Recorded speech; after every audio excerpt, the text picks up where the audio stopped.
अभी तक महाविद्यालय या विश्वविद्यालय में रैगिंग होने की खबर हम लोगों ने सुनी थी, लेकिन अब स्कूल में भी रैगिंग होने की घटना सामने आई है।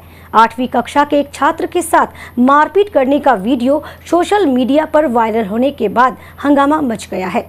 यह घटना सिलीगुड़ी के सबसे प्रख्यात विद्यालय बॉयज हाई स्कूल का है। आरोप है कि 8वीं कक्षा के एक छात्र के साथ दूसरी कक्षा के छात्र शारीरिक और मानसिक रूप से अत्याचार करते थे। कुछ छात्र उससे बार बार पैसे मांगते थे। यह मामला पिछले 3 वर्षों से चल रहा है। रविवार को 8वीं कक्षा के उस छात्र के प्रोफाइल से सोशल मीडिया पर वीडियो वायरल होने के बाद हंगामा मच गया। अब सवाल यह उठता है कि स्कूल में कुल 85 सीसीटीवी कैमरे लगे रहने के बावजूद यह घटना शिक्षकों की नज़र में कैसे नहीं आई। इधर सोमवार को सिलीगुड़ी बागाजतीन क्लब के सामने बॉयज स्कूल के कुछ छात्रों के साथ दूसरे स्कूल के छात्रों को मारपीट करते हुए भी देखा गया। इसे लेकर एक रिपोर्ट। नमस्कार, सीसीएन संबादे আপনাদেরকে স্বাগত। শিলিগুড়ি বেশ কিছু সরকারি স্কুলে নামে বারবার উঠছে অভিযোগ। গতকালকে একটি ঘটনা, শিলিগুড়ির একটি নামি দামি স্কুল যার নাম বয়েজ হাই স্কুল, সেই স্কুলের একটি ভিডিও ভাইরাল হয় সোশ্যাল মিডিয়ায়। এবং সেই ভাইরাল ভিডিওটি কী ছিল? র্যাগিং। যে র্যাগিং কিন্তু বহুদিন আগে থেকে স্কুল কলেজে পুরোপুরিভাবে নিষেধাজ্ঞা জারি করা হয়েছে সরকারের পক্ষ থেকে, যে র্যাগিং কোনোভাবেই চলবে না। কিন্তু তারপরেও দেখা যাচ্ছে ছোট ছোট ছেলে মেয়ে র্যাগিংয়ের মুখে পড়তে হচ্ছে তাদের। মাত্র কিন্তু ক্লাস 8-এ পড়া ছেলে, সেই ছেলে আরেকটি ছেলেকে র্যাগিং করতে গিয়ে সেটা তার ফোনে বন্দি করে এবং তার নিজস্ব পার্সোনাল অ্যাকাউন্ট, ইনস্টাগ্রাম অ্যাকাউন্টে সেটাকে ভাইরাল করে। তারপরেই নড়ে চড়ে বসে স্কুলে শিক্ষা প্রতিষ্ঠানের প্রত্যেকটি মাস্টাররা, এবং তারপরে কিন্তু তারা রীতিমতন এই বিষয় নিয়ে মিটিং করবে বলে তারা জানান। এবং আজ সোমবার, গতকাল ছিল রবিবার, আজ সোমবার, এই সোমবার দিন রয়েছে স্কুলে পরীক্ষা।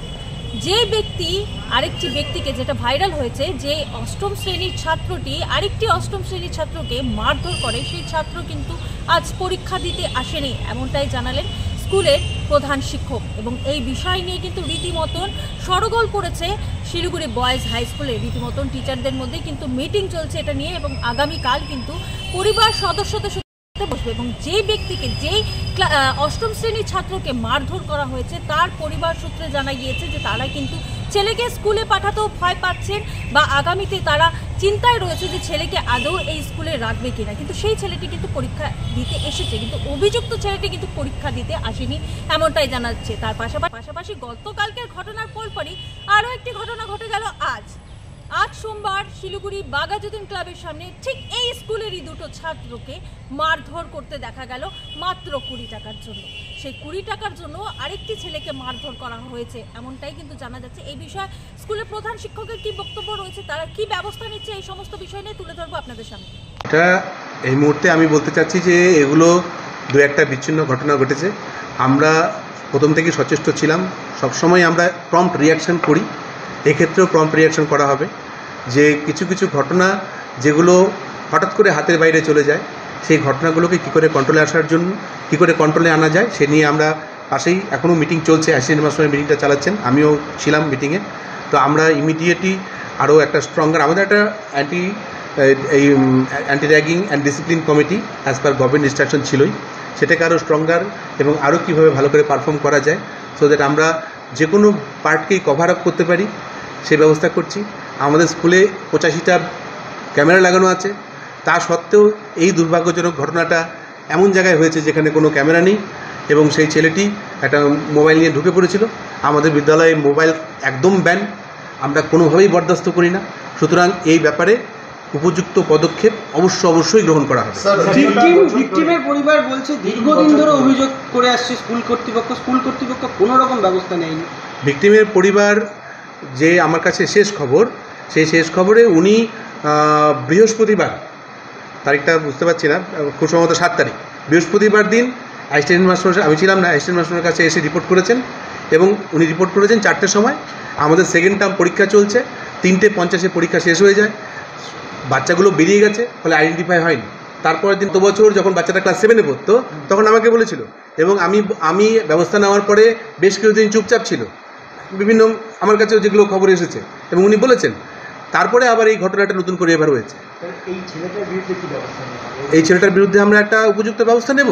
আমরা গার্জিয়ানকে ডেকে পাঠিয়েছি। গার্জিয়ান এই মুহূর্তে খবর পাওয়া গেল উনি কুচবিহারে আছেন। আমি বললাম কালকে অ্যাট এনি কস্ট আপনাকে আসতে হবে, এবং সেই বাচ্চা আজকে পরীক্ষা দিতে আসেনি। স্যার, পরিচালন কমিটিতে শিলিগুড়ি মেয়র গৌতম দেব আছেন, ওনার সাথে কি কথা হয়েছে? হ্যাঁ, ওনার সাথে কথা হয়েছে, এবং উনি ব্যাপারটা আমাদের না আজকের মিটিংয়ে উনি কালকে মিটিংয়ে উনি থাকছেন না। আমরা আমাদের স্কুলের যে ডিসিপ্লিন যে আমাদের আছে ব্যাকআপটা আছে সেটা দিয়ে আমরা চেষ্টা করছি। প্রধান শিক্ষকের বক্তব্য আপনাদের সামনে তুলে ধরলাম। গতকালকের বিষয় এবং আজকের বিষয় নিয়ে পুরোপুরি কিন্তু নড়ে চড়ে বসেছে শিলিগুড়ি বয়েজ হাই স্কুলের প্রতিটি শিক্ষক শিক্ষিকারা, এবং এই বিষয় নিয়ে কিন্তু দ্রুত তারা মিটিং শুরু করেছে এবং কি পদক্ষেপ নেওয়া যায় সেই ছাত্রদের প্রতি সেটা কিন্তু তারা চিন্তায় রয়েছেন। এবং আগামীকাল মানে রবিবারের যেটা সোশ্যাল মিডিয়ায় ভাইরাল হওয়া ঘটনা সেটা নিয়ে কিন্তু আগামীকাল মঙ্গলবারে বসতে চলেছেন তারা, এবং আজকের যে বিষয়টি রয়েছে যেটা বাঘাযতীন ক্লাবের সামনে ঘটে গেছে সেই বিষয় নিয়ে কিন্তু তারা আজকে মিটিং করছেন, এবং কি পদক্ষেপ নেবেন তারা কিন্তু সেটা এখন পর্যন্ত জানাননি, পরবর্তীতে তারা জানাবেন। এবং তার পাশাপাশি যে র্যাগিং সেই র্যাগিং কিন্তু পুরোপুরি স্কুল চত্বরে কিন্তু নিষেধাজ্ঞা রয়েছে, কিন্তু তারপরেও এই ঘটনা ঘটে যাওয়াতে তারা এই বিষয়ে আরও কড়া পদক্ষেপ নেবে বলে জানালেন প্রধান শিক্ষক। বর্তমানে সেই আপডেট নিয়ে আপনাদের সামনে হাজির হয়েছিলাম। ক্যামেরায় সুজনের সাথে সুস্মিতা রিপোর্ট, সিসিএন সংবাদ। ধন্যবাদ।